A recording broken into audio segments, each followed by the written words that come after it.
Bonjour à tous, bienvenue dans cette nouvelle vidéo sur ma chaîne YouTube et ça fait plaisir de se retrouver pour des nouvelles vidéos. Il va y avoir beaucoup de vidéos ces prochaines semaines sur cette chaîne YouTube avec le retour de Pékin Express, de Top Chef et de koh Lanta. Il y a eu un petit peu moins de vidéos ces dernières semaines parce que clairement j'ai fait un peu une overdose avec tout le contenu que j'ai pu proposer jusqu'à Noël, entre le calendrier et toute la clique, etc. Et clairement ce mois de janvier j'ai un petit peu levé le pied en plus de la situation sanitaire dans mon établissement qui n'a pas aidé. Mais je suis de retour en pleine forme pour vous parler de mes émissions favorites. Et clairement, on est servi le retour de Pékin Express, de Top Chef et d'ici quelques jours, le retour de koh Lanta. Aujourd'hui, on va parler bien entendu du grand retour de Pékin Express, une émission que j'adore, une émission que j'ai toujours regardée.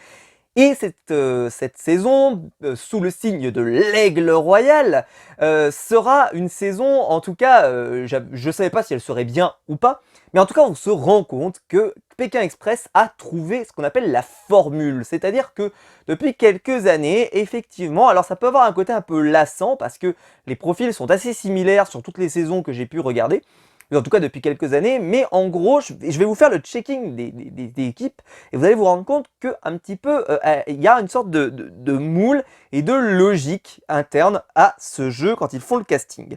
Alors, qu'est-ce qu'il y a comme casting? Premier élément, il y a toujours un choc de civilisation, un choc de génération, excusez-moi, entre une personne assez âgée et une personne très jeune. Ça peut être un papy et son petit-fils, ça peut être une mamie et son petit-fils ou sa petite-fille, etc., etc. En tout cas, des gens qui ont vraiment une très grosse différence d'âge. C'est un peu un critère assez important ces dernières années, ou ça peut être juste père-fille, pardon, mais qui ont quand même une différence d'âge assez importante.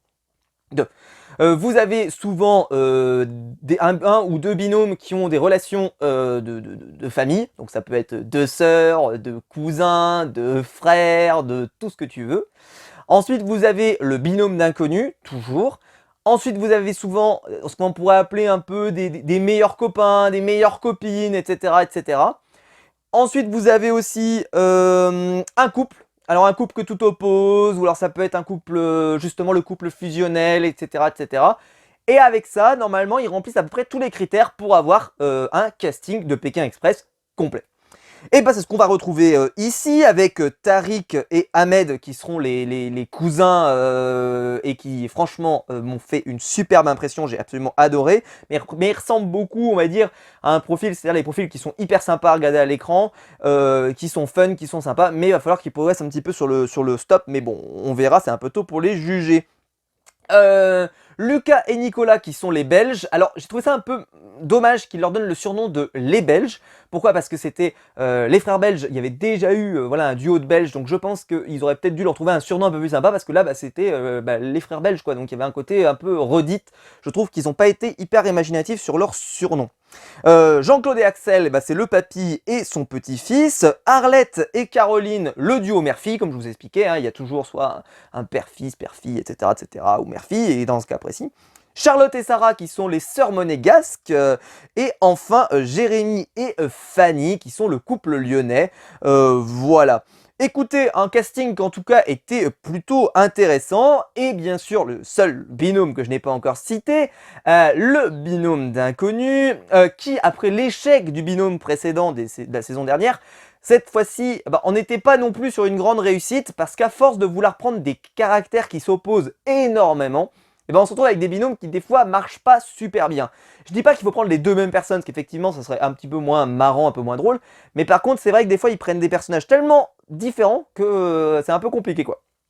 Et donc Étienne est arrivé, incroyable, et Vanessa. Alors pour faire très simple, en gros Étienne c'est le côté un peu médecin, nonchalant, sympa mais pas sportif. Et Vanessa un peu sportive mais pas pire pas mieux, mais en tout cas un peu sportive, pas très grande, plus discrète, moins voilà.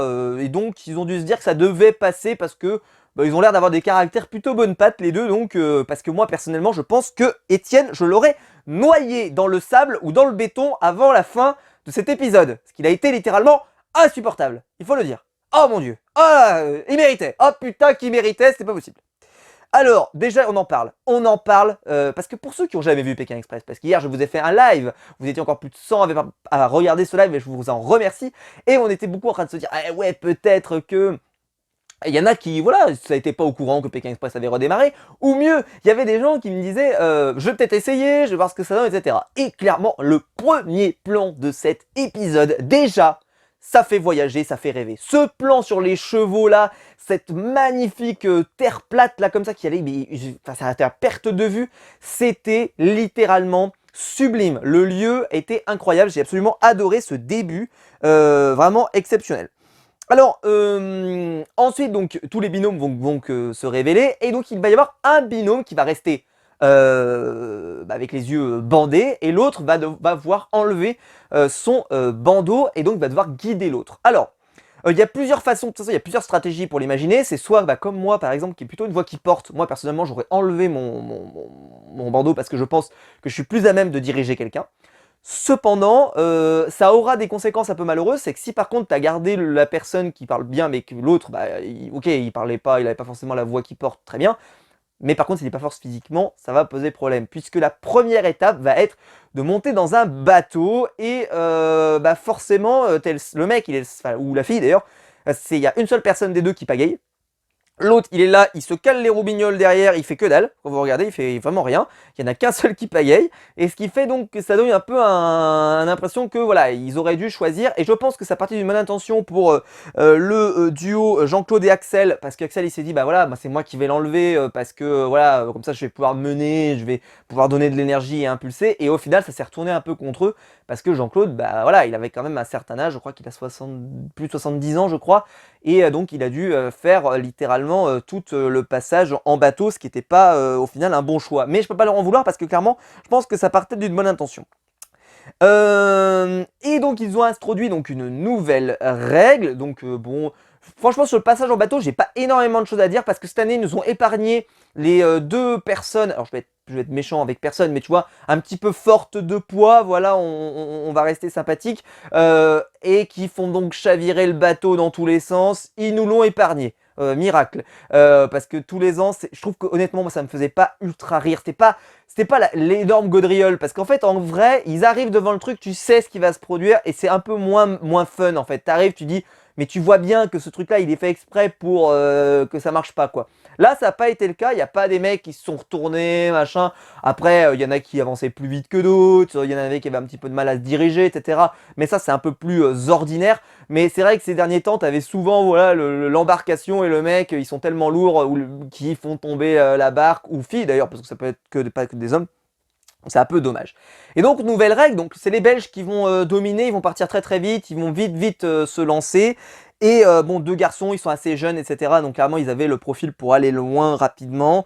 Et ils vont donc décoter le Pass Express, qui est une nouveauté de cette saison. Le Pass Express, c'est en fait une idée... alors, je trouve que la mécanique est pas hyper intéressante.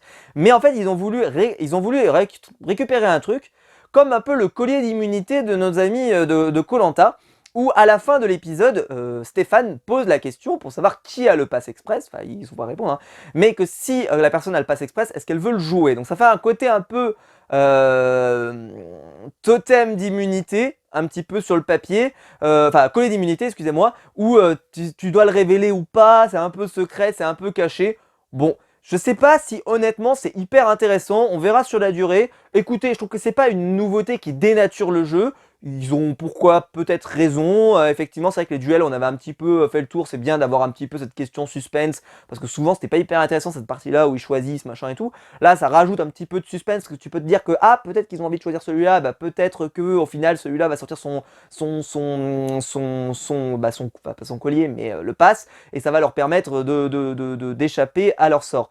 Ceci étant dit, par contre, j'ai trouvé que le nom, en tout cas Pass Express, voilà, avec toutes les vocations de passe sanitaire, de passe machin, etc., etc. Je me suis dit, c'est peut-être pas le meilleur nom, en tout cas, j'ai rien contre le passe sanitaire, mais je me suis dit, bon, quand même, alors l'époque dans laquelle on vit, c'est formidable. Alors, j'ai trouvé hyper rude, alors même si le plan de base était magnifique, c'est de le faire démarrer le stop à l'endroit où ils étaient. Il y avait air, il y avait personne. Il y avait personne, il y avait des chevaux, il y avait un chien notamment, il y avait un chien, incroyable. Mais il y avait pas de gens, il y avait personne, il n'y avait pas de voiture. Il y a un moment, il y a Tariq et comment il s'appelle, Ahmed qui vont dans une sorte de yourte, le mec il le regarde, il dit qu'est-ce que tu viens faire là machin, le mec il est dans sa yourte, tu viens l'emmerder, et donc il y avait personne sur le pour s'entraîner quoi. Et souvent le stop, on va pas se mentir, plus t'en fais, plus tu t'améliores. Et là c'est vrai que leur faire démarrer dans une zone où t'as une voiture tous les 2500 ans, je trouve que c'est dommage pour s'entraîner. D'habitude, les saisons commencent plutôt dans une ville, en tout cas dans un centre-ville normalement, ce qui permet aux gens de vite s'entraîner, parce que dans un centre-ville, il y a pas mal de voitures, donc tu peux vite essuyer des refus, tu peux entraîner ton anglais, tu peux entraîner d'autres langues, voir comment tu joues le papier, etc., voir si tu as un peu de bagou. Là, bah, c'était assez dur de juger, je trouve, les candidats sur leur stop, parce que bah, s'il n'y a pas de voiture qui passe, il n'y a pas de voiture qui passe. Et honnêtement, t'as eu l'impression que les mecs qui n'ont pas réussi à repartir à partir du moment où ils sont sortis du bateau, bah, ils étaient coincés quoi. Il n'y avait pas de solution, de machin, de bidule, de chouette, c'était mort quoi. C'était un peu dommage de ce côté-là. Peut-être qu'ils auraient dû mettre en place, c'est-à-dire le truc de t'arrives au bateau, et là, il y a directement une navette qui t'attend, comme ils le font parfois, où t'as un bateau qui t'attend, par exemple, pour t'amener directement à la ville suivante, et qui vient, par exemple, toutes les demi-heures, pourquoi pas, ou toutes les 10 minutes, j'en sais rien. Mais en tout cas, qui les aurait amenés à un lieu, je demande pas une grosse ville, mais juste un lieu où il y a du passage, pour pouvoir les lancer. Parce qu'il y en a certains, ils n'ont pas pu démarrer, t'as l'impression, ils sont restés coincés, terminés, et malheureusement, bah, à un moment, quand t'es coincé, tu peux aller littéralement nulle part. Bon, Tariq et Ahmed nous ont gratifié dès le début d'un magnifique franglais, hein, go to the voiture, go to the voiture, c'était beau. Ah, j'aime cette expression, go to the voiture. Voilà, ça j'aime. Je trouve ça franglichement intéressant. Le franglais vaincra, ne l'oubliez pas, cette langue universelle qui dominera notre civilisation d'ici quelques années. Et donc les Belges qui étaient partis en premier, qui ont eu le pass, sont également arrivés en premier. Les sœurs monégasques arrivent en deuxième et Fanny et Jérémy arrivent en troisième. Avant leur arrivée, il y aura un passage avec le voiture interdite de mémoire, c'est ça? Ou c'était après? Non, c'était après, c'était à la toute fin, pardon, c'était à la toute fin. Donc non, ils arrivent. Non, ils arrivent en stop, pardon. Non, c'est à la toute fin, je l'avais pas noté justement. Bon, écoutez, voilà, c'était plutôt sympa. Alors, il y a un binôme dont j'ai pas super parlé jusque-là, c'est Étienne et Vanessa. Et si je vous ai expliqué que Étienne, j'avais envie de l'emmurer dans le béton du sol, c'est que il va passer son temps à dire, je vous promets que c'est vrai, je vous promets, hein, j'ai pas exagéré, les rares propos que j'ai, c'est nul, tu es nul, on est nul, va sur la droite, c'est nul, tu es nul, c'est nul. Putain, t'as de la chance qu'elle soit aveugle parce que bam, je te fais une balayette, mon grand. Putain, c'est pas possible. Mais c'est quoi ce délire? Non mais sans déconner quoi, j'ai jamais vu un mec aussi peu motivé, c'est un truc de malade. Il est désœuvrant de motivation, la motivation à Thibaut InShape, hein, si jamais tu veux faire une vidéo avec le mec le moins motivé de France, je pense qu'on l'a trouvé. Il est là ce mec là, il est là, tu n'as pas la peine de faire des vidéos pour le chercher, il est là. Il était, en plus t'as l'impression qu'il sourit jamais, enfin il a une sorte de sourire mais qui est un peu étrange. Il a une façon de parler qui est un peu étrange aussi, mais bon écoutez, on va pas juger sur la façon de parler des gens, mais quand même, il y a ce moment un petit peu beau quand même, où Étienne et Vanessa sont abandonnés en pleine cambrousse parce qu'ils n'arrivent pas à avancer, et t'as un chien qui est là, on sait pas pourquoi, on ne sait pas pourquoi. Alors c'est pas le même chien qui a terrorisé Tariq et Ahmed, non c'est un autre chien qui était là et qui essayait également certainement de comprendre les tenants et les aboutissants de ce que est en train de faire Étienne, et peut-être que d'essayer de comprendre le fameux c'est nul. Bref, en tout cas Étienne c'était assez... il a fait clairement le buzz. Tout le monde en a parlé. C'est vrai, il a un style qui est fait pour qu'on se marre. C'est vraiment super cool. J'étais mort de rire moi tout le long. C'était, je suis pas adepte du côté où on se moquait, machin, etc.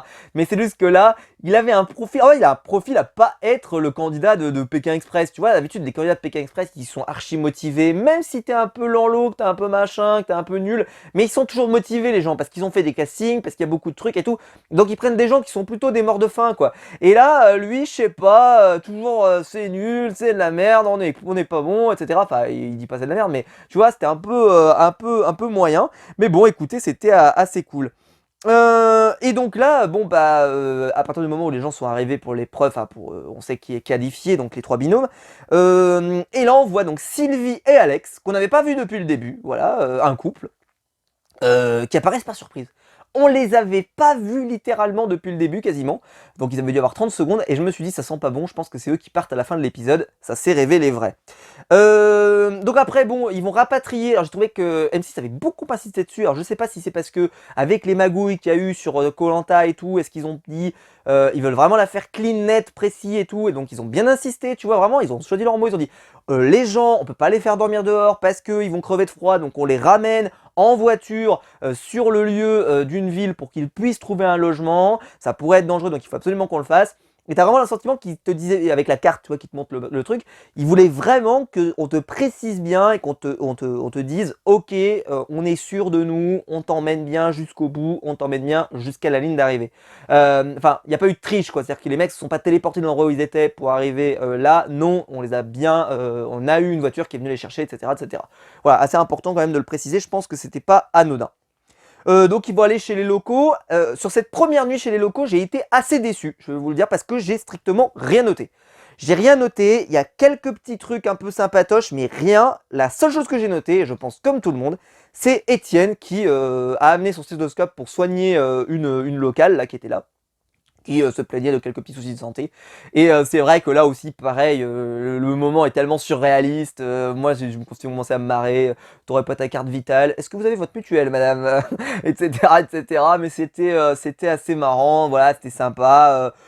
C'est la première fois qu'on nous le fait le coup, écoutez, pourquoi pas.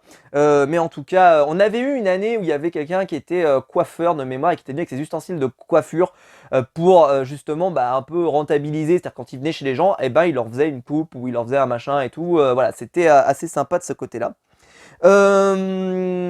Et donc on va passer à l'épreuve d'immunité désormais. Alors l'épreuve d'immunité, c'est assez simple, donc c'était une épreuve cavalier et archer. En fait, il y a un mec qui est sur un cheval, sur une sorte de char, et selon la performance de l'autre sur le cheval de rodéo, le cheval enfin le char va avancer plus ou moins rapidement. Soit si tu tiens plus de 40 secondes, il va avancer tranquillement. Si tu tiens entre 20 et 40 secondes, il va avancer un peu rapide. Et si tu tiens moins de 20 secondes, alors là il se partait complètement, je sais plus question de durée exactement, mais c'était en gros ça.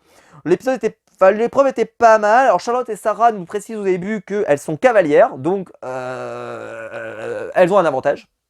Elles connaissent les bourrins. Donc elles disent on sait monter un cheval, donc on a l'habitude. Et elle tient 5 secondes. Voilà. Incroyable. Hein, et pas de référence sexuelle, je vous le dis tout de suite. Non. Non. Pas sur cette chaîne YouTube. On mérite. Mère-fille, elles sont devant très rapidement avec 7 points. J'ai dit waouh. Elles sont vraiment devant. Alors en fait, donc au tir à l'arc, tu pouvais tirer et il y avait des chiffres. Mais tu avais des chiffres positifs et des chiffres négatifs. Ce qui fait qu'il y a même un binôme qui va se retrouver à -1 pour les frères belges. Et là, miracle absolu, dernier tir, au bout du suspense, les frères belges tirent et bam, ils passent de -1 à 8 ou 9 je crois, et donc ils passent à 7. Enfin ils dépassent le 7 alors qu'ils étaient à -1, donc c'était assez incroyable. Vraiment, en plus il y a eu une pub entre les deux et tout, donc c'était vraiment question suspense assez génial. Et donc dernière partie de l'émission, et là je vous le dis on était, alors d'ailleurs quand on est plus habitué c'est un truc de fou, quand on a vu du koh avec des pubs interminables qui font plus de 10 minutes, et que là t'arrives des pubs elles font 4 minutes, et que t'en as deux, jusqu'à 23h30, mais t'es plus habitué hein, mais ça me fait pareil quand je regarde Top Chef, c'est pareil, c'est incroyable, mais M6 c'est un autre monde, enfin TF1 c'est un autre monde je devrais dire, parce qu'il faut pas que M6 prenne un exemple sur TF1, mais TF1 c'est un autre monde. C'est un autre monde sur les pubs. C'est un truc de fou. Là, sur M6, tu les vois pas passer. Hein. Les pubs, elles sont hyper courtes, elles s'enchaînent super bien, c'est trop bien. C'est trop bien. Hein, ne changez rien, c'est super. Donc, les Belges vont remporter la victoire. Donc, clairement, ils prennent un gros ascendant, les Belges. On verra si ça se confirmera au fur et à mesure. Je trouve que cet épisode était assez dur, comme je vous l'ai dit, à estimer, parce que c'était beaucoup de lieux où il n'y avait pas grand monde pour faire du stop. Donc, voilà. Je trouve que c'était un peu plus parlant pour la finale, justement, d'ailleurs. Alex et Sylvie, ils sont vraiment habitués à la guigne parce que le peu de fois qu'on les voit, et là par exemple, c'est le pneu qui éclate sur leur bagnole, donc ils essaient de réparer la bagnole et on nous précise assez rapidement, ce qui est un peu dommage d'ailleurs, c'est qu'on nous dit ils restent sur place, ils vont les aider et clairement ils se retrouvent derniers. Et même si on a l'air de nous sous-entendre plus ou moins que peut-être qu'il y aura une remontada, on le sent que ça va pas forcément arriver et ça n'arrivera définitivement pas. ils vont complètement galérer, ils vont remettre la roue et ils arriveront dernier. Un peu dommage pour le suspense, c'est dommage, mais bon, écoutez, c'est un fait de jeu et c'est un peu le bonheur de Pékin Express, c'est qu'il peut se passer tout et n'importe quoi à n'importe quel moment. Alors après, donc il y avait un petit passage un peu étonnant où ils étaient dans leur voiture et là, de nombreuses chansons françaises sont passées. Alors j'ai noté juste qu'il y avait eu Zaz et il y avait une chanson qui s'appelle... J'écoute pas de musique, donc honnêtement, c'est fou, hein, dans un pays étranger au nôtre, ils écoutent plus de musique française que moi. Ça paraît improbable et pourtant ça existe parce que moi j'écoute jamais de musique. Je crois que c'était un truc dont on va tout casser. Je crois que c'était du Jul. Je pense, j'arrive à reconnaître à peu près son phrasé avec des mots probablement d'un autre monde ou d'une autre culture ou d'une autre langue ou d'une autre civilisation ou d'une autre je ne sais quoi. Mais en tout cas, ça avait l'air de ressembler à ça. Et Zaz, j'ai reconnu parce que c'était un petit peu plus ancien. Enfin, je dis ça quand je suis allé en Grèce, par exemple, on avait du Aya Nakamura. J'ai fait what the fuck. Culture, incroyable. Écoutez, Étienne, alors là, défaitiste devant l'Éternel. Il n'y a rien qui va. Ils sont en train de faire du stop, ils sont en train de faire des voitures. Le mec il dit bah on va remonter machin. Il est défaitiste, il n'y a rien qui va. Il est insupportable. Mais franchement, il faudrait un mec, enfin il faudrait une personne, enfin un mec ou une fille d'ailleurs, mais à côté de lui qui soit hyper solaire et hyper bienveillant parce que lui il est tellement mais en fait, il faudrait pas qu'elle se fasse entraîner dans sa morosité, je trouve, parce qu'il est hyper morose. Vraiment, c'est vraiment le côté. Il va falloir le pousser, quoi. Hein. Mais je vais changer un petit peu d'avis au fur et à mesure. Je vous en reparlerai. Et donc là, je vois, pour revenir là-dessus, c'est qu'on était à la publicité, etc., etc. Et on m'annonce, voilà, à partir de ce moment où le début commence, enfin le début de la fin, quoi, après l'épreuve, que l'émission allait se terminer à 23h05. Alors, ça sera pas le cas, elle va se terminer à 23h25 ou 30. Parce que j'étais un peu inquiet parce qu'il était déjà 10h50. J'ai dit purée, ça va en un quart d'heure, ils vont nous faire le duel, plus la dernière partie, plus voiture interdite, tout ça. Non, au final, ça a pris plus de temps. C'est ma télé qui déconnait. Donc Arlette et Caroline vont s'imposer. Il y aura toute une partie en vélo qui était globalement un échec parce que en fait ça aurait pu être un peu fun et au final ça n'a pas été tant que ça parce qu'on a vu assez peu de choses. Peut-être qu'il y avait plus de choses dans l'itinéraire bis, excusez-moi, mais moi j'ai dû aller me coucher donc je l'ai pas vu. Mais peut-être qu'il y avait un peu plus parce que là clairement bah ouais il y a 2-3 plans un peu sympatoches mais honnêtement c'était pas si fou. Je pense qu'ils s'imaginaient peut-être que ça serait un peu plus marrant, un peu plus drôle et au final ça a été assez quelconque. Ça a juste rallongé un petit peu le parcours mais en plus ça n'a pas eu d'incidence particulièrement intéressante. Donc on te dit voilà que le couple qui arrive dernier, bah, on était au courant, c'est Alex et Sylvie puisqu'ils sont restés coincés pendant des minutes et des minutes avec leurs pneus, même plus que des minutes à mon avis.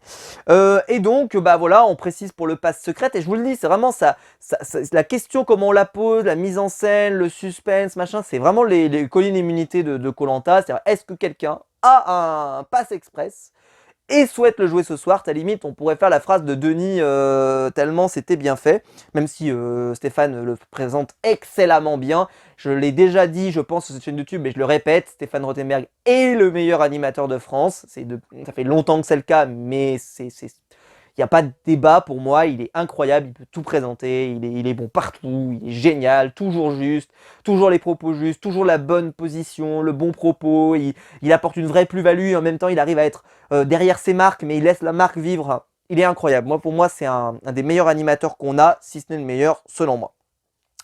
Donc ils vont choisir, bon il n'y a pas trop de suspense, ils vont choisir les inconnus parce que clairement bon, franchement s'ils ont échangé un petit peu avec eux, le mec il a tellement peu de motivation que tu te dis que c'est quand même bien de les prendre maintenant. Et là, je me dis, mais ça. Et donc, Étienne, aucun commentaire. Il t'a juste dit ça, aucun commentaire. Et qu'est-ce que vous pensez? Aucun commentaire. Et quel est votre avis sur votre course? Aucun commentaire. Putain, génial.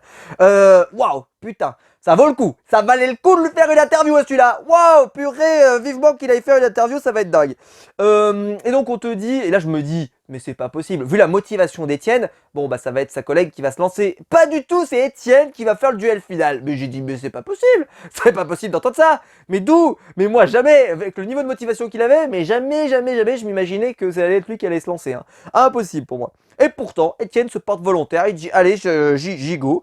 Alex, lui, se porte volontaire pour son binôme, et les deux vont s'affronter. Donc, alors, bon, c'est comme d'habitude, un sprint dans un sens, une mission, et sprint dans l'autre sens. Il fallait faire des nouilles.